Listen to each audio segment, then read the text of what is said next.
Have a good weekend? Yes. Good. It's good to see you back here. We have another busy week.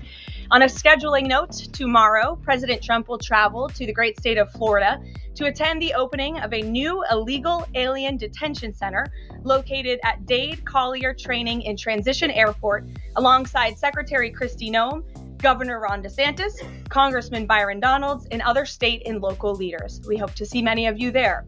The facility is in the heart of the Everglades and will be informally known as Alligator Alcatraz. There is only one road leading in, and the only way out is a one-way flight. It is isolated and surrounded by dangerous wildlife and unforgiving terrain. The facility will have up to 5,000 beds to house, process, and deport criminal illegal aliens. This is an efficient and low-cost way to help carry out the largest mass deportation campaign in American history. We are truly coming off a historic week of President Trump racking up win after win on behalf of the American people. President Trump restored peace through strength and acted decisively as commander-in-chief to obliterate the immediate threat of the Iranian regime's nuclear capabilities and then brokered a ceasefire between Israel and Iran, which continues to hold. Then, the president traveled to the Netherlands and achieved a monumental win for the United States and the NATO alliance by getting our allies to dedicate 5% of their GDPs to military spending. As a result of President Trump unleashing American energy dominance, summer gas prices are at the lowest they have been in 4 years, heading into the July 4th week. And with the incoming Trump economic boom, the stock market continues to roar back with the S&P 500 and the NASDAQ both hitting record highs. And on this point of an economic boom, I bring to you original correspondence from the President of the United States to our Fed Chair, Jerome Powell. As the President has consistently stated, the American economy is booming. And there were so many economic analysts who said that this president's policies would drive our economy down, when in fact we have seen the opposite. We've seen a massive deregulation campaign take place. We've seen inflation completely diminished from where it was under the reckless spending and the bad policies of the previous incompetent administration. I would remind the Fed chair, and I would remind the entire world, that this is a president who was a businessman first, and he knows what he is doing. He has a proven economic formula that worked in his first term as president, and it is working again. The one problem that remains is high interest rates for the American people. The American people want to borrow money cheaply, and they should be able to do that. But unfortunately, we have interest rates that are still too high. So the president sent this note to the Fed chair today. And if you look at this chart, this is a chart of all of the interest rates of many countries throughout the world. At the top is Switzerland. They're only paying a quarter for interest rates. Cambodia, Japan, Denmark, Thailand, Botswana, Barbados, Taiwan, Bulgaria, Cuba, Sweden, Morocco, Cabo Verde, South Korea, Algeria, Canada, Albania, Libya, Malaysia, China, New Zealand, Trinidad and Tobago, Czechia, Bolivia, Australia, Costa Rica, the Bahamas, Kuwait, Papua New Guinea, Bosnia, United Kingdom, and the UAE are all paying lower interest rates than the United States of America, which has one of the hottest and strongest economies in the world. The president sent this note to the Fed chair. It says, Jerome, you are as usual too late.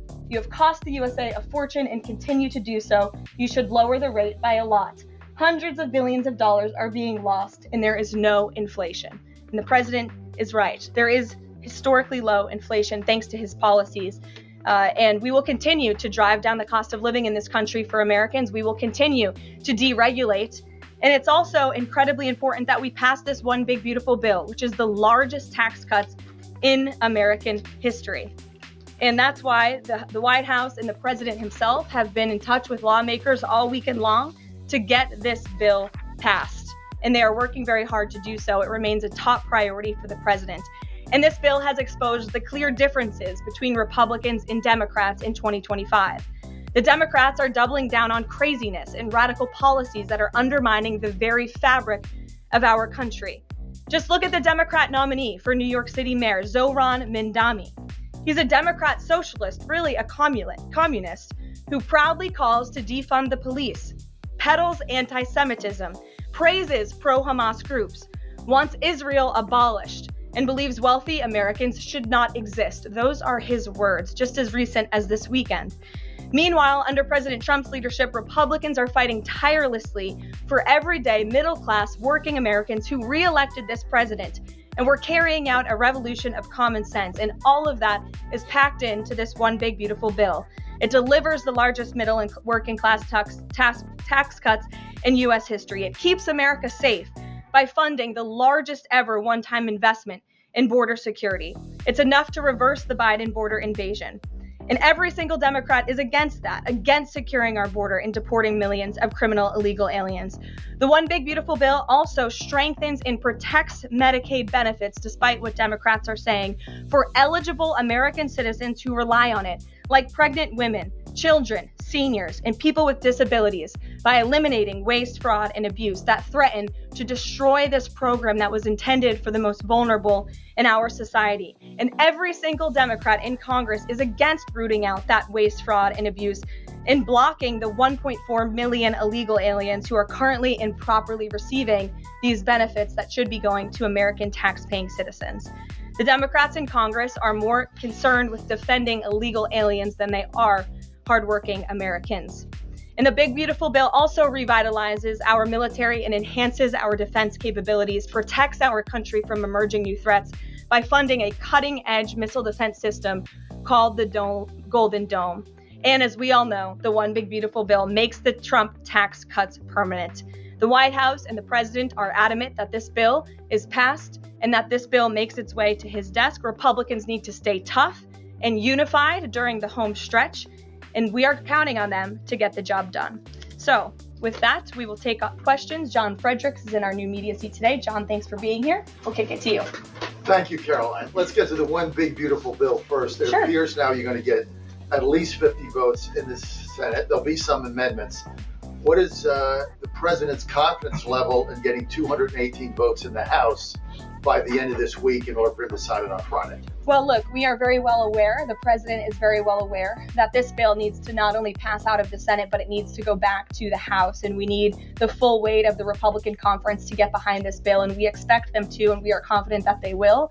The president has been working hand in hand with Senate Majority Leader Thune and also our House Republican leader, or the Speaker of the House, Mike Johnson, both of whom will be at the White House today to meet with the president yet again. I believe they were here this morning, actually.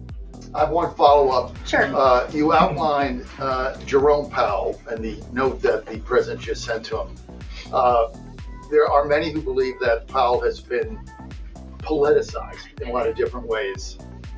The president has not been shy about acting on things that he believes in. Why not just fire Jerome Powell and put in somebody that is going to lower rates? Why wait? Well, it's a good question, and one you can ask the president, because that's a decision for him to make. But you're right to point out the politicization of the Fed, and it's very unfortunate for our country. But Jerome Powell cut rates numerous times ahead of the election when Joe Biden was in this Oval Office, but now he refuses to, and the economy is in a much better place. So there really isn't a good explanation for that, and the president is rightfully calling attention to it. Thank you. Kelly. Good afternoon. On Iran, the president posted on his social that he is not even talking to them anymore. When we were at NATO, he said he expected the U.S. and Iran to have talks as early as this week and that he might even want to see a written agreement. What is the update now if he's saying he's not even talking? So as I told you from the podium last week, I said the administration, and namely our special envoy, Steve Witkoff, has been in communication both directly and indirectly with the Iranians. That communication continues. The president himself has not talked to Iran, which he pointed out in his truth statement. Peter. Thank you, Caroline. Does President Trump want Zoran Mamdani deported?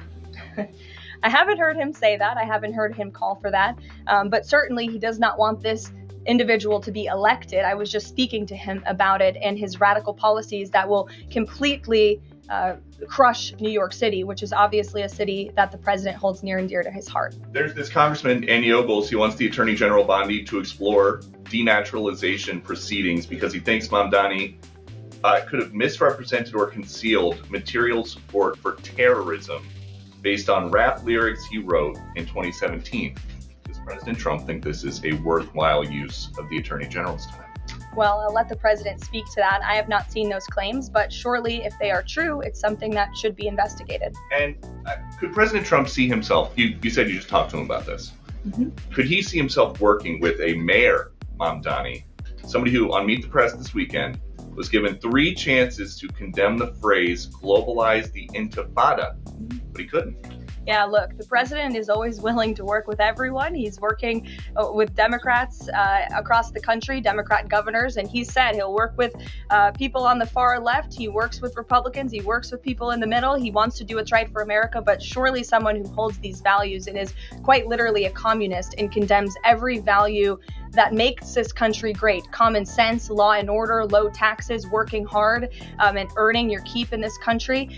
He's against all of that, and I think the president would find it difficult to work with someone like that. If he is elected, I'm sure you'll hear more from the president on that, but we'll have to see. Hopefully the voters of New York City choose wisely. Sure. Thanks, Caroline. The president on Friday said that he was hopeful of a Gaza deal within the next week. Can you give us an update on any progress towards that, or on any talks that the White House is having with Israel on that? Mm-hmm.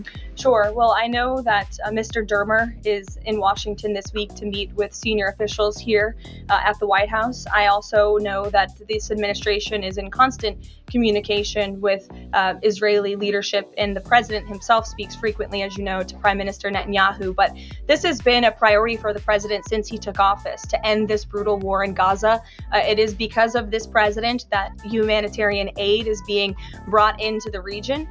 It's heartbreaking to see the images that have come out from both Israel and Gaza throughout this war, and the president wants to see it end. He wants to save lives. And however, the main priority for the president also remains to bring all of the hostages home out of Gaza. As you know, his tireless effort has brought home many of the hostages, including all of the American hostages who were held there. So he wants to see both things happen, and we're continuing to work very hard to do those things. Sure. Yeah, thanks, Caroline. What is the White House's response to Senator Tillis's criticism articulated from the Senate floor yesterday, in which he said passing the big, beautiful bill would betray President Trump's promise to protect Medicaid?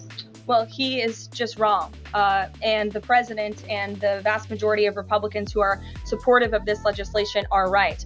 This bill protects Medicaid, as I laid out for you, for those who truly deserve this program: the needy, pregnant women, children, sick Americans who physically cannot work. And what it does is it ensures that able-bodied Americans who can work 20 hours a week are actually doing so, and that will therefore strengthen and protect those benefits for Americans who need it, as well as cutting out the waste, fraud, and abuse, as well as getting 1.4 million illegal aliens off of the program. So all of those measures are actually going to protect it for those who need it. That's the president's position, and that's what this bill does, and that's why Republicans need to vote for it and get it to the president's desk. That kind of criticism from a Republican senator, is that reason for concern for the passage of this? No, it's not. We're confident this bill is going to be back at the White House by the 4th of July. Stephen. Thank you, Caroline. 2 questions. On the New York mayoral race, does the president plan to make an endorsement? And secondly, on Jerome Powell, a lot of the focus obviously has been on interest rates and him keeping them high, but a new controversy erupted today.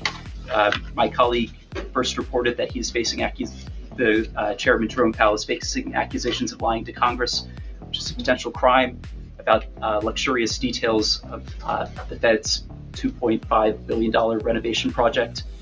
Senator Loomis has called attention to this. Some experts want him to be investigated. Does the White House want these allegations investigated and, if found substantiated, punished? I'll have to take a look at those allegations, and I will raise them to the president's attention and let him speak on them himself. To your first question regarding the mayoral race, the president was asked that yesterday by Maria Bartiromo. He refused to give an endorsement, so you won't get one from me at this podium unless he wants me to do that. Philip, go ahead. Oh. Sure. And then I can go to you. Cool. Thanks. Thank you. The president said that he's working on a temporary pause for immigration enforcement in certain industries. I'm wondering what you can tell us about how he's determining which industries are deserving of a pass. He mentioned farmers, but what about, say, construction workers? I mean, shouldn't there just be one standard here?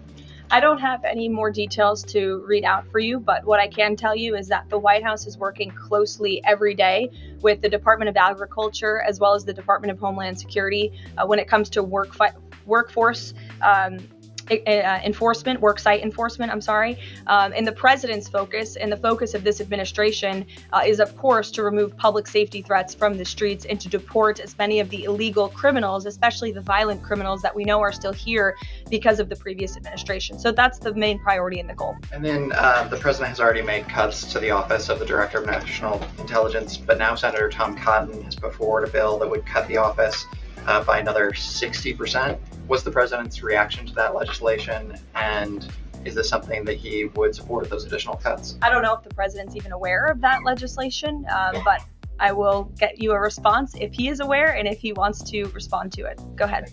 Thanks, Caroline. You mentioned the dangerous wildlife at the alligator Alcatraz.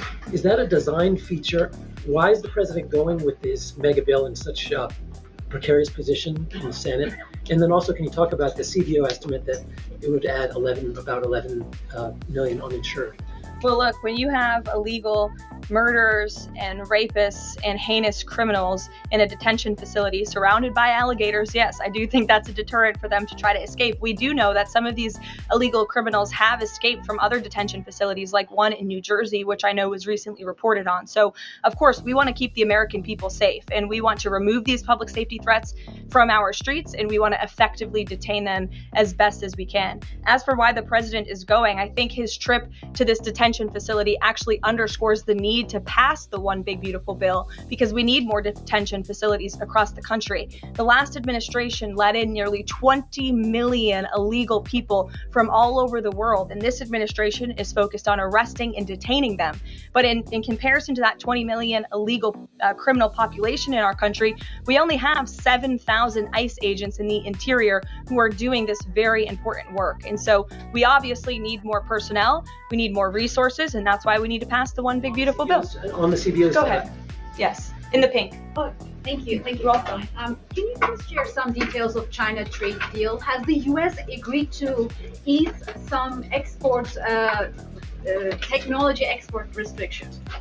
Sure. Well, the final language that was agreed upon in both Geneva and in London was signed just past week. We can get you that final text of the agreement. Go ahead. Thank you, Caroline. Eamon, and then behind you. Okay, thanks, Caroline. So on Jay Powell, has the president got a short list of who he wants to see as Jay Powell's successor, and is he going to name a successor as early as this summer? I won't get ahead of the president on any announcements on that. Does he like Scott Besson for the job? Again, I won't get ahead of the president. You know, on TikTok, if you could real quick, he said Sure. yesterday he's got a buyer, but the question there is, does he have a seller? Do you have any indication from the Chinese government that they've authorized a sale of TikTok to the U.S. or to U.S. buyers? What I can tell you is that these discussions with China regarding the sale of TikTok have been ongoing at the highest level, and they will continue. As you know, we have another 90-day extension, and it's just to continue to work out this deal and make sure that TikTok stays on for the American people. That's the president's main goal in this, while protecting their privacy and their security. Behind you. Go ahead. Thank you, Caroline.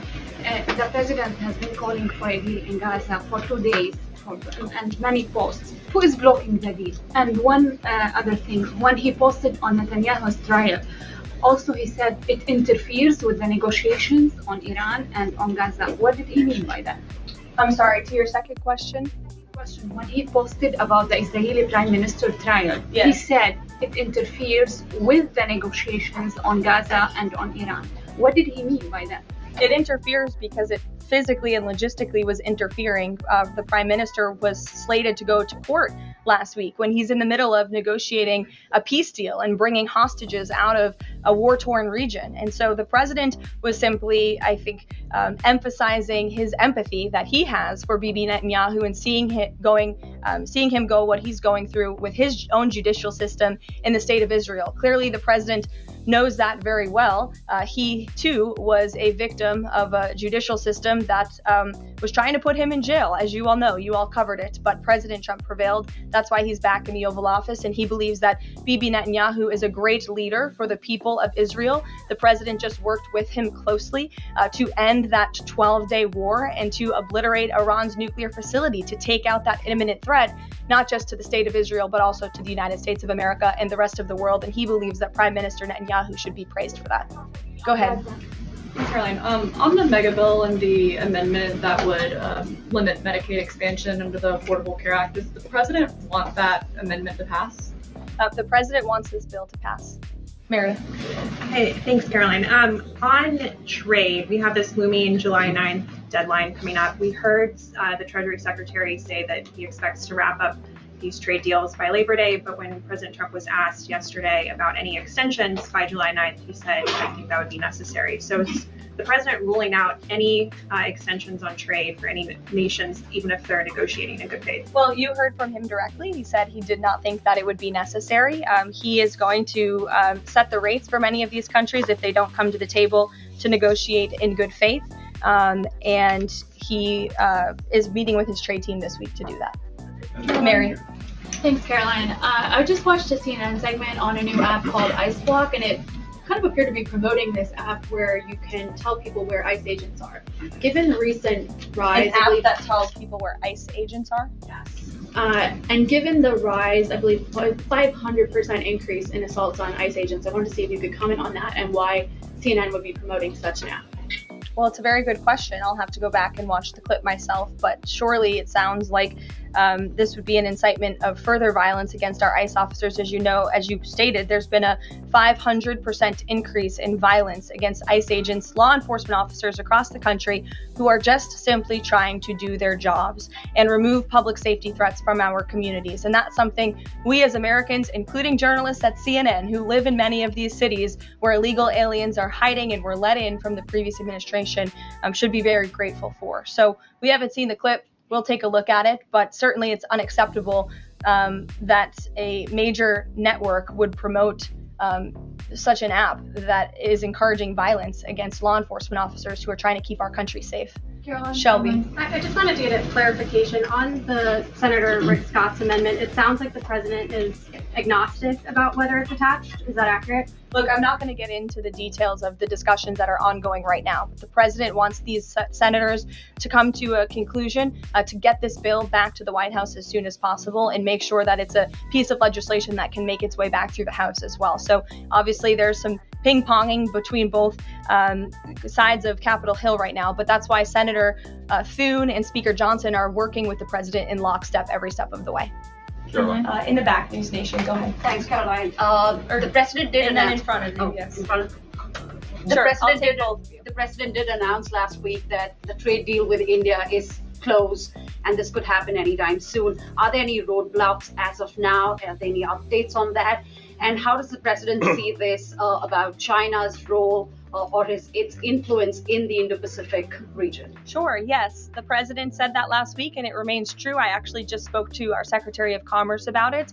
He was in the Oval Office with the president. They are finalizing these agreements, and you'll hear from the president and his team, his trade team, very soon when it comes to India. China?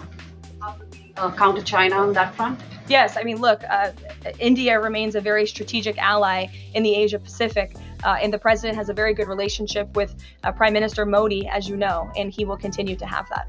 Go ahead. Thank you, Caroline. On the reconciliation bill, Senator Tillis from the floor yesterday seemed to suggest President Trump was getting bad counsel on the effects of the bill. Is President Trump aware of the analyses, and there are several of these, that suggest if rural hospitals potentially close, if there are Medicaid patients in the millions that become ineligible for that? Yes, and that claim is just simply untrue. Rural hospitals comprise 7% of all hospital spending on Medicaid, and that illustrates that they have not benefited from the massive increase of waste, fraud, and abuse under the Biden administration. So this bill strengthens Medicaid. It will protect those benefits that hardworking Americans need, and that's why the president wants this bill to pass. The senator was wrong. The president put out a Truth Social post addressing it, and then the senator announced he's no longer running for office anymore. So I think that case has been closed, and the White House is continuing to focus on getting this legislation to the president's desk for his signature. Go ahead.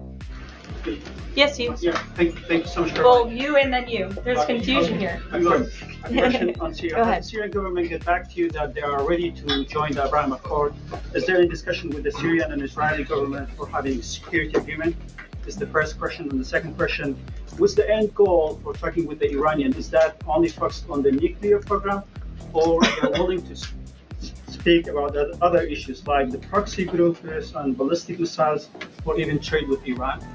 So as for discussions between Syria and Israel, you'll have to reach out to those respective governments. I can't comment on that. But what I can tell you is that this afternoon, the president will be signing an executive order to terminate the United States sanctions program on Syria. And this is in an effort to promote and support the country's path to stability and peace. The order will remove sanctions on Syria while maintaining sanctions on the former President Assad, his associates, human rights abusers, drug traffickers, persons linked to chemical weapons activities, ISIS and their affiliates, and Iranian proxies. And this is, again, an action that the president promised and shocked the world with in Saudi Arabia, because he's committed to supporting a Syria that is stable, unified, and at peace with itself and its neighbors. The president met with Syria's new president when we were in the Middle East, as you know. And so this is another promise made and promise kept by this president to promote peace and stability in the region.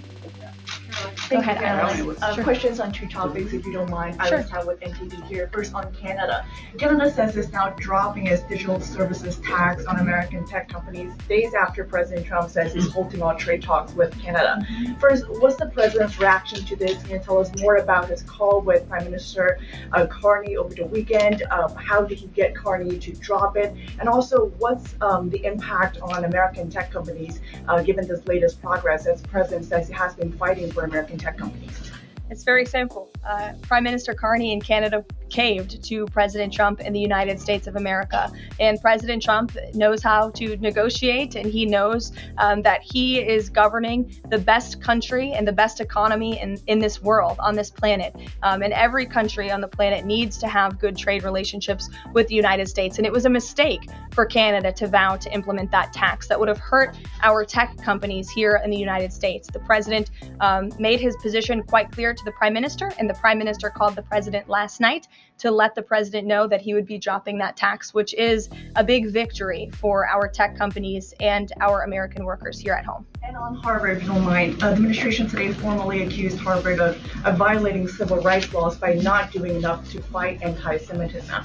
We know that the president has talked to us before about Harvard potentially having a deal with the administration in the coming days. Do you have an updated timeline for that? How's the negotiations going? And is more pressure needed for Harvard to take fighting anti-Semitism seriously? Well, there was quite a direct letter that was sent to Harvard this morning, as you know.